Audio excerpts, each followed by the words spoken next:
You're watching All the World's a Stage on National Geographic Explo.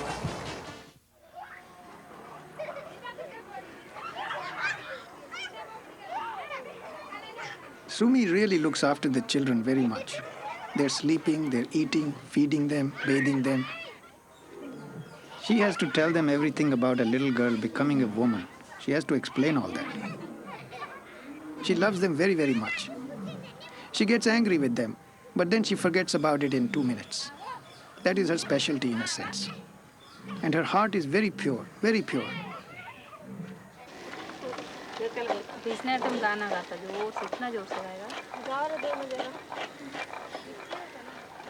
Sumi looks after me completely, like a mother. She never hits me, never. At home with my mother, I used to eat only potatoes. But here, Sumi makes me all the vegetables. Only thing I'm allergic to is prawns. Then I start vomiting, so I never eat prawns.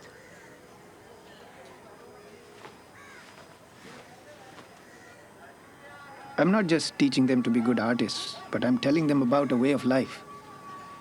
How to talk to elders, when to sleep, what to do, morality. In our old culture, you respected the Guru. He was next to God. The Guru's blessing was the biggest thing in life.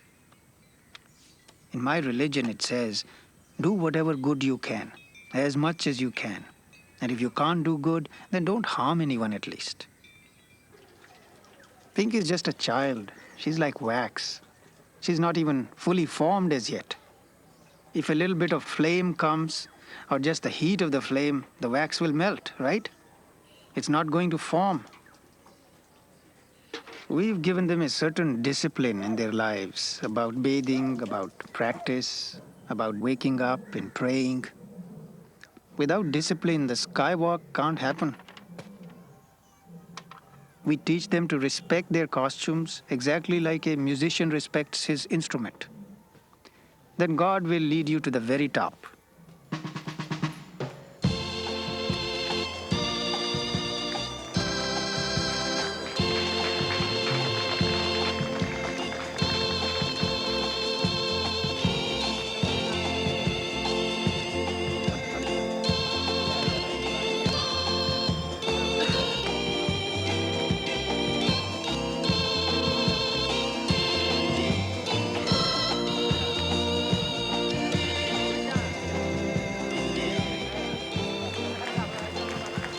Pinky and me, we have a very special tuning. It's very connected. Deepa is sharp, but she doesn't have that tuning with me. Pinky understands what I don't even say, what I need.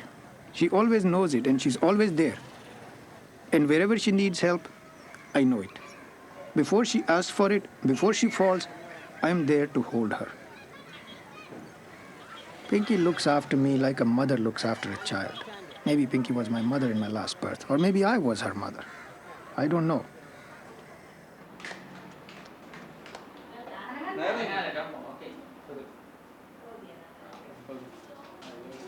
I know they're going to leave, but while they're with me, they must live well and they must do well. Someone like Pinky is not going to be happy going back to her village. You sit at home or you go to the market. God knows if she will marry someone in the circus or she'll find a good house outside. I have to do whatever I can do for her. Whether it's marriage, find a good boy, dowry. I mean, I'll have to give a dowry, like she was my daughter. Just because I picked them up from the street doesn't mean I'm going to throw them back on the street. When they leave me, I can't tell you what I feel. It's really like a heart breaking.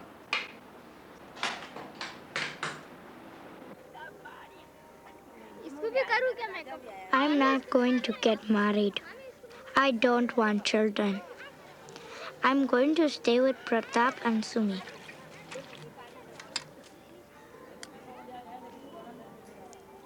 I'm scared of marriage.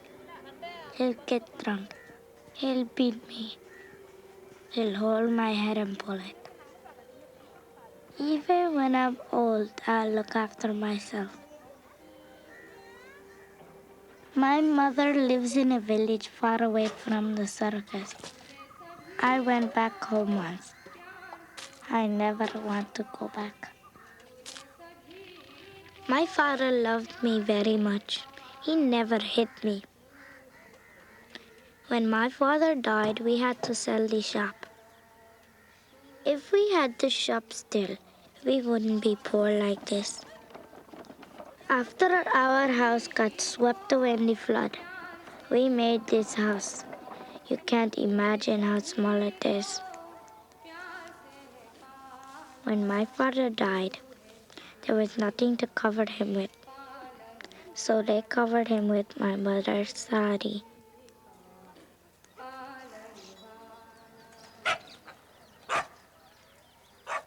Things got very difficult after my husband died. I was told that people in the circus will take children and teach them things and give them money, and their lives will improve. So I said, why not? We won't have to see poor days anymore. I, of course, had mother's love to give, but that's all I had.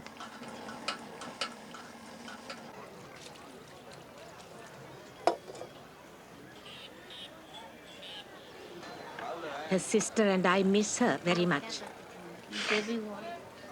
They do send the money order every month.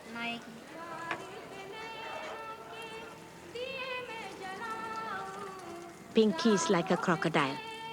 She's very strong.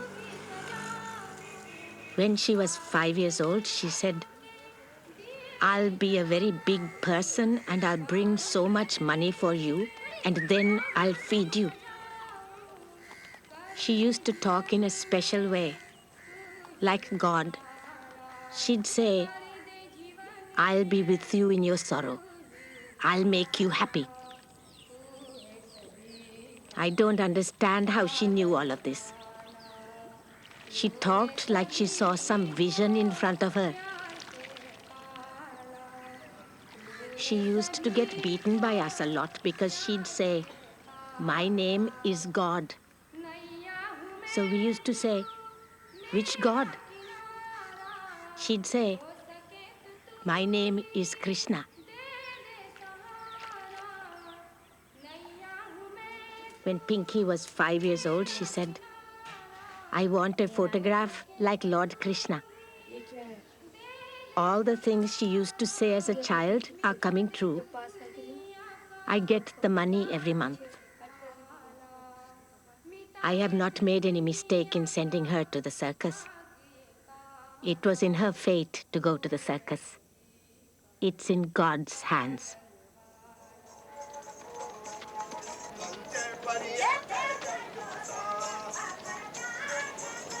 My dream is to make one small circus. Not big, not any rubbish.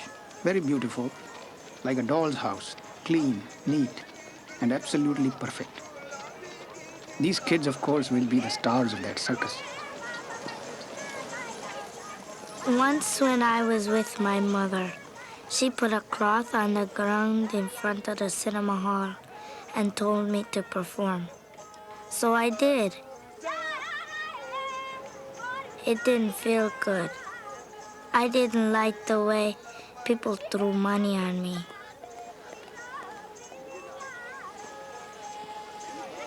If my mother comes to take me now, I won't go.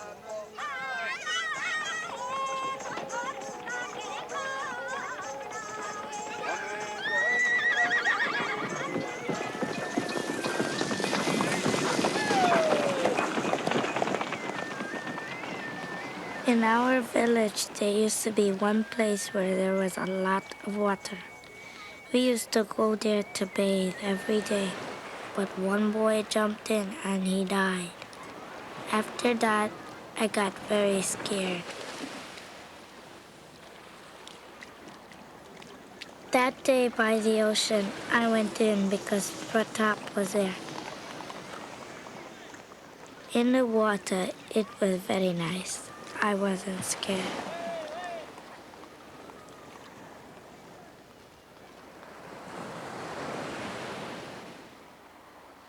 We've kept them so tenderly. But when it comes the time to leave, they just turn their faces and they just go. What happens in my heart then, it's like the biggest mountain. When they put the dynamite to break it, that's what it feels like. And then they just leave. Finally, the mountain explodes, and that's what I can't bear.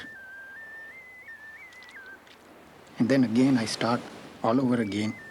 Find a new child, bring them up, train them. The whole circus starts again.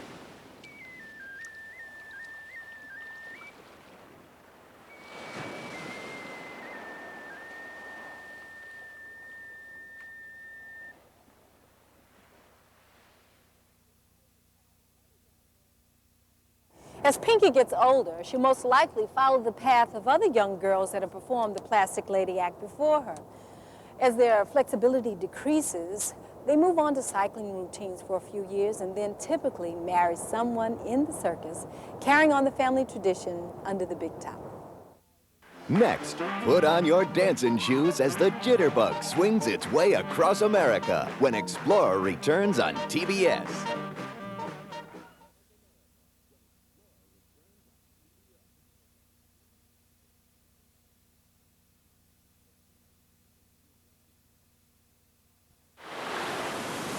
The following is a geographic moment.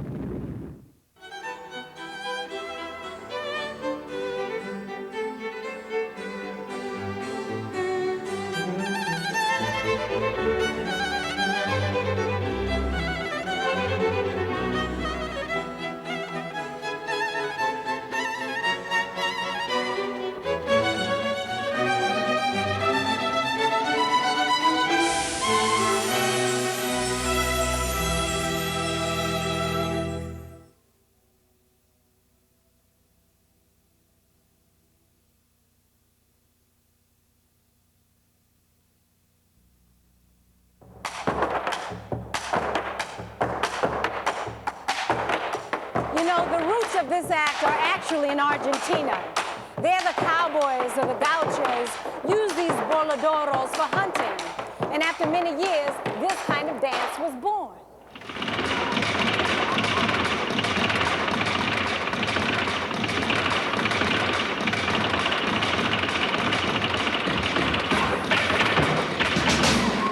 North of the border, we were creating our own dances too.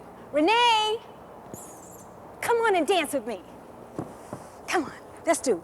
And break and touch, step, go around again. Break and touch, step. Now truck. Ow, yes. Now I'm gonna get you to jump on me now. Come on, jump right on me. Woo! Oh.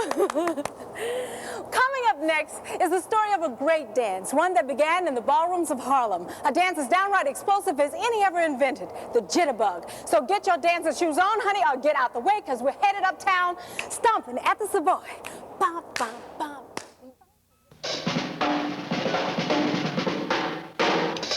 A weird demonstration is this of youth in the grip of a mass dancing hysteria.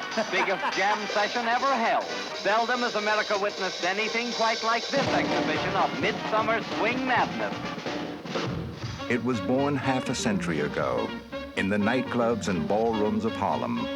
A new dance to go with a new kind of music. The new music was called swing. The dance went by many names, from the Lindy Hop to jive. But most people called it jitterbug.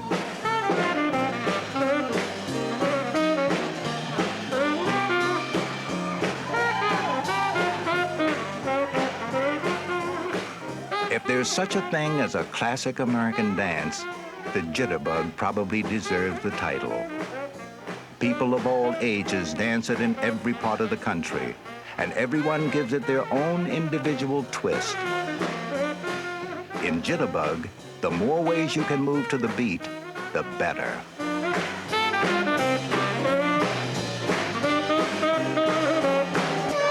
Unlike many ballroom fads, jitterbug has retained its popularity over the years, and it's still being danced by some of the men and women who helped make it famous. People like Norma Miller and Frank Manning. You can dance the Lindy when you're 70. You can't do a lot of other dances when you're 70. It's impossible. You can always swing, because swing is perfect. Frank and Norma are now in their 70s. Not quite as acrobatic as they used to be, but every bit as smooth. That's what I enjoy. And I love to hold a woman in my arms. At those particular moments, me and my partner are in love with each other. I don't think you ever see a Lindy Hopper that's not smiling.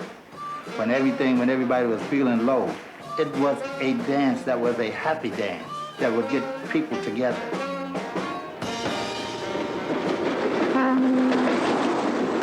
The black teenagers who danced it in the late 1920s called it the Lindy Hop.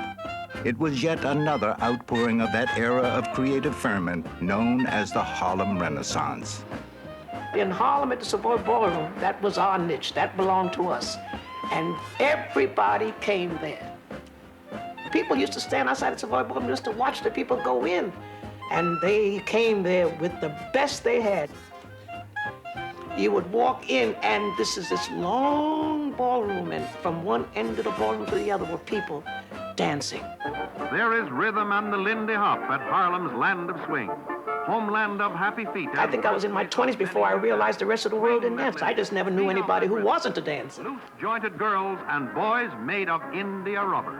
Every Saturday night on the floor of the Savoy Ballroom, Harlem's best dancers competed against each other for a $10 top prize. So everyone was always on the lookout for a new wrinkle, a different step. There's somebody standing on the side just watching you intently, you know, say, yeah, I see that. Yeah, I'm gonna get that. You know, one of those things like that. If it's good, great. Maybe you change it around a little bit. Maybe you do it backwards, you know. But then that person see that step again. He say, hey, man, that's a great step. Where'd you get it from? He say, oh, I got it from you. Then Frank Manning had an idea that would revolutionize the dance, a step that would become a trademark of the Lindy Hop. He called it an aerial. The very first time I did it was in a contest. And in dancing, we come into the last step. And I said to my partner, I said, Frida, this is it. Shall we go for it? So she said, yeah, let's go for it.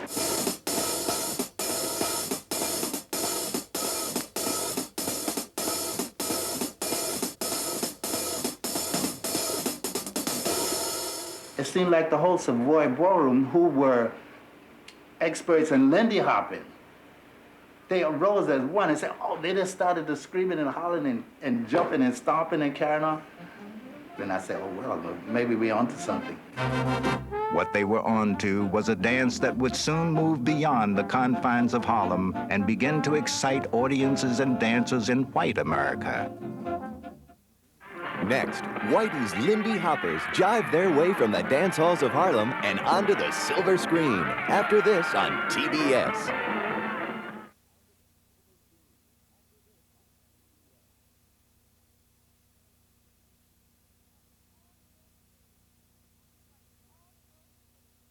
You're watching All the World's a Stage on National Geographic Explorer.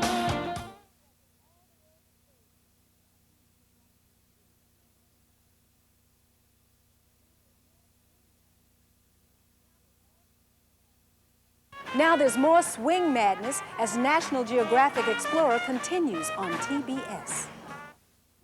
The vehicle for Jitterbug's burst of popularity in the late 1930s was a group called Whitey's Lindy Hoppers, carefully assembled from Harlem's ballrooms by a street fighter-turned-dancer named Herbert White.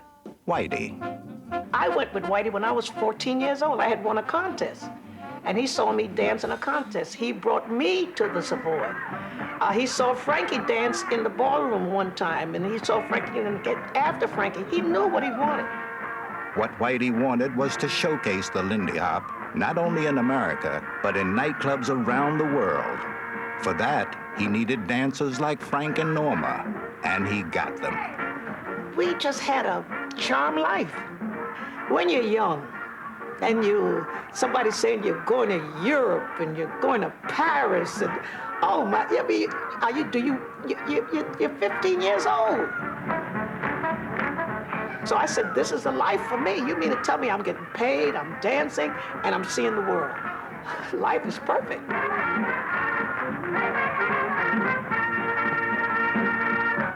Whitey saw more than just a ballroom dance because he knew our capabilities long before we did. Because other than that, we would have just fluffed it off like any other dance. You know, it was just a dance in the ballroom. He made it more than that. He gave us a sense of destiny. Carnival of Swing. Playing in relays, 30 famous bands fill the air with hot rhythm for 6 solid hours. To these 30,000 This was black music. it's like a glimpse of the promised And we were the dancers that went along with that music. See, we went into places, we played Radio City, we played the Rainbow Room, we played areas where our dance was so popular. They had to accept us. And that was how America got exposed to swing. Swing it, honey child. Susie Q's going to town, and how? With white audiences falling under Jitterbug's spell, it wasn't long before the news reached Hollywood, a town with limited opportunities for black performers. Hollywood called Whitey here in New York at the Savoy and wanted us for the movie. That was when you know you've arrived, when Hollywood called you. We didn't go looking for that job. Oh, man, don't stop now. We're jumping. That job eventually led to the most famous Lindy Hop dance sequence ever filmed. A scene of such exuberance and artistry that it transcended the demeaning black stereotypes of the time. The movie was called Hell's a Poppin'. Here, Norma dances with Billy Ricker.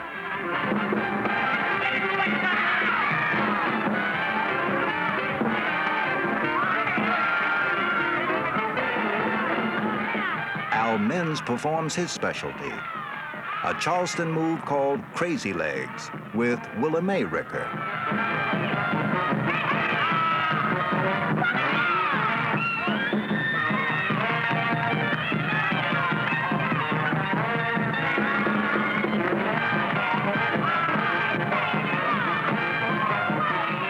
And for the finale, Frank Manning and Ann Johnson did an acrobatic hoedown that featured some of the group's most show-stopping air steps.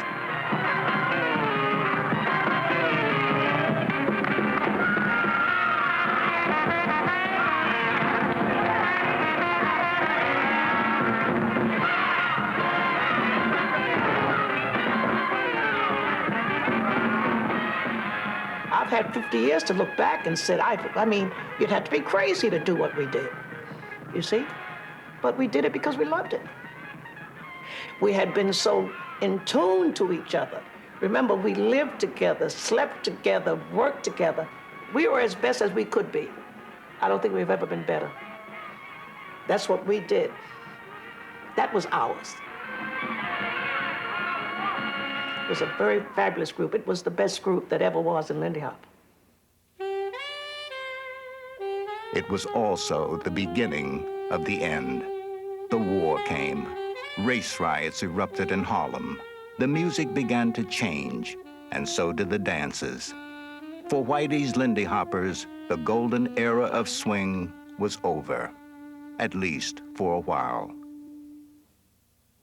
Next on Explorer, Frank and Norma teach a new generation to follow in their footsteps when we return on TBS.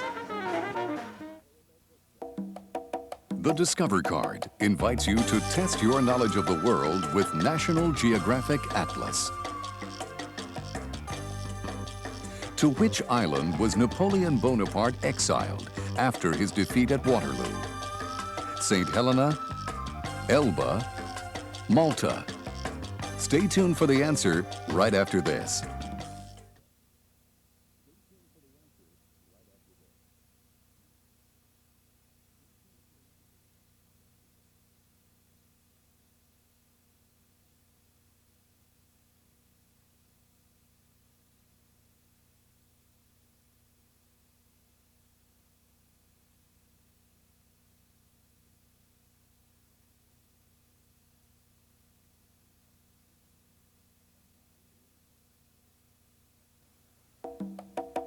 And now the answer.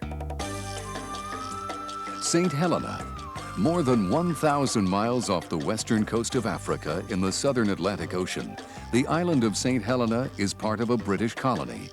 The Allies exiled Napoleon to this remote volcanic island in 1815, and he died there in 1821.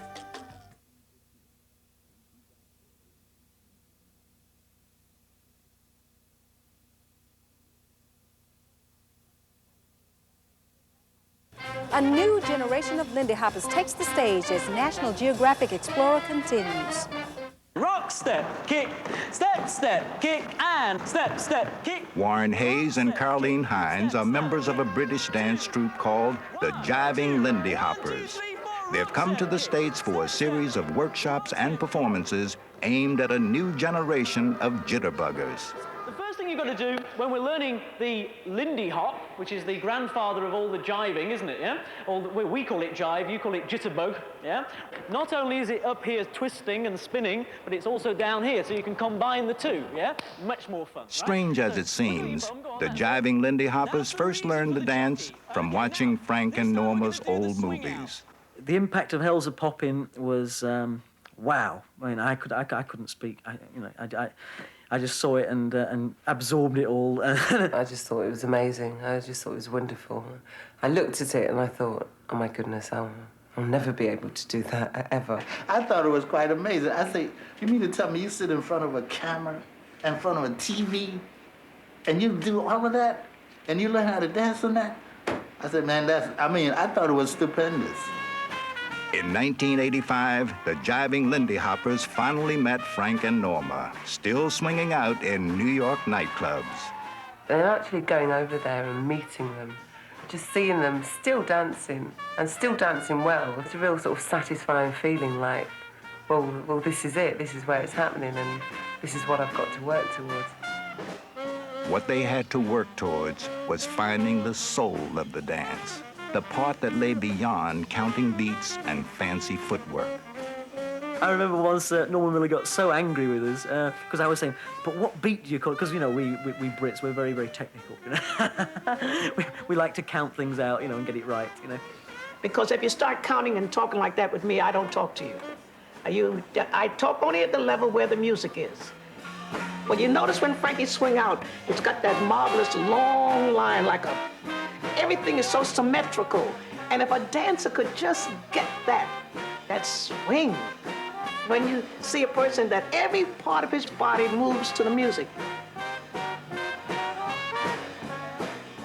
Dancing swing is not just dancing, you've got to hear the music. I think the best thing now is that they're being exposed to Frankie. That's going to do more than all the counting in the world. And Frankie spends a lot of time with them. And that's the best thing they can do. I tell them, I said, watch Frankie. Today, the Jiving Lindy Hoppers spend much of their time on tour, recapturing some of the excitement that electrified the Savoy Ballroom 50 years ago. Once you're in there amongst a live band and live dancers, one feeds off the other. You know, the musicians feed off the dancers feed off the musicians. You feed off the audience, you feed off the atmosphere, you feed off the music. It's incredibly infectious. I mean, it just keeps you going, the beat.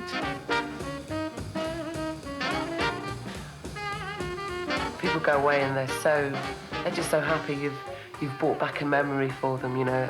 An old person said, oh, that brings back lovely memories.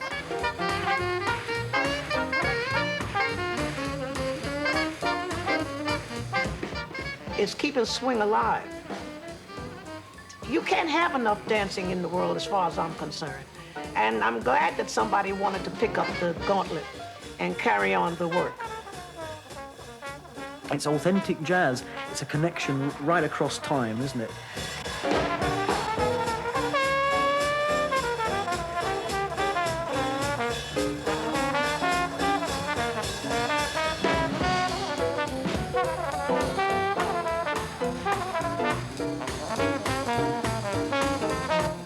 Other people can't recreate what I've experienced with the old masters.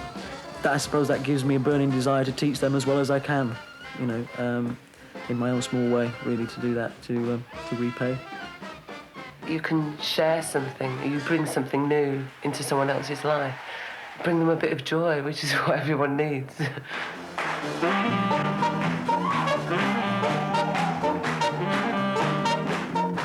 Since dance is a hand-me-down art form, it always needs someone to hand it down to. People like Mickey Davidson and Clyde Wilder.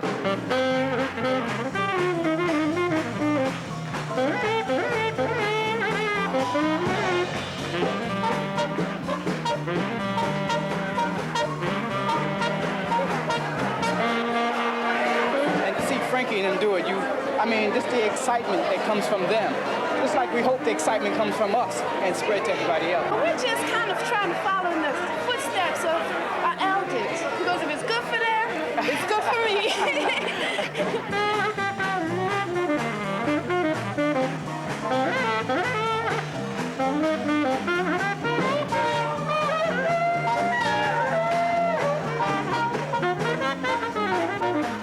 I love Frankie like he's just the most important man in the world to me. I just think that every time we look at each other, when, the last funeral we went to was my dancing partner.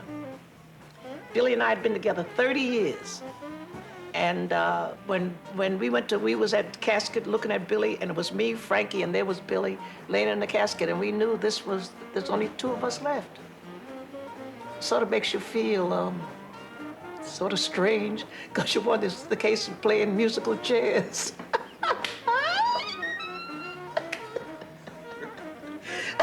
Like you say, I say, hey, how do you feel lately, kid?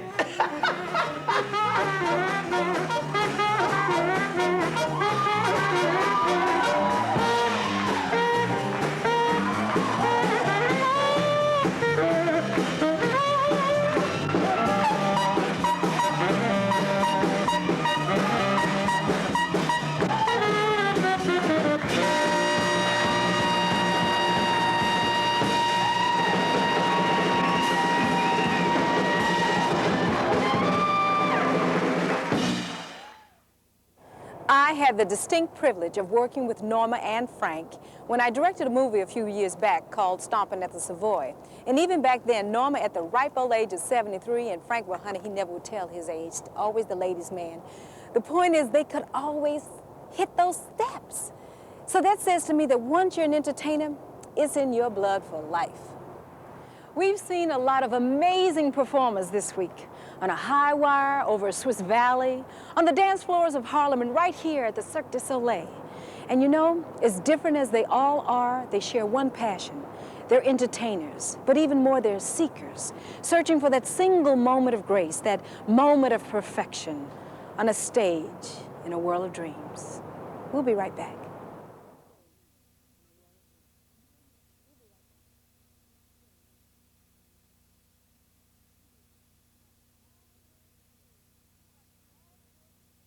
You're watching All the World's a Stage on National Geographic Explo.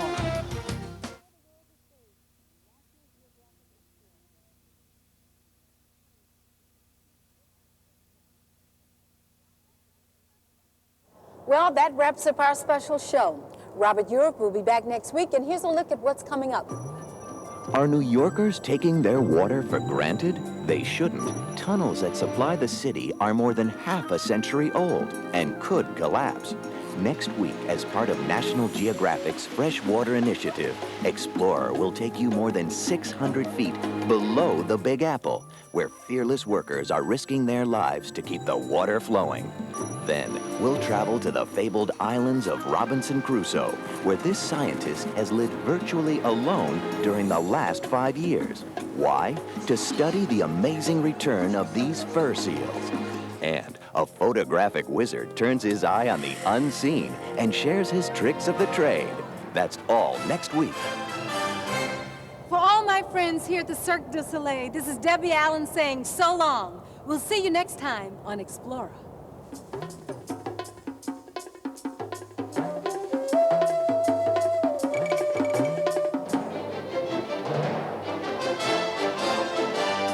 Remember, you can watch National Geographic Explorer every week, Sunday nights at 9 Eastern, Monday night at 9:05 Pacific, 12:05 Eastern, Saturday morning at 10:05 Eastern.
National Geographic Explorer has been brought to you by the Heartbeat of America, Chevrolet, and your local Chevy dealer.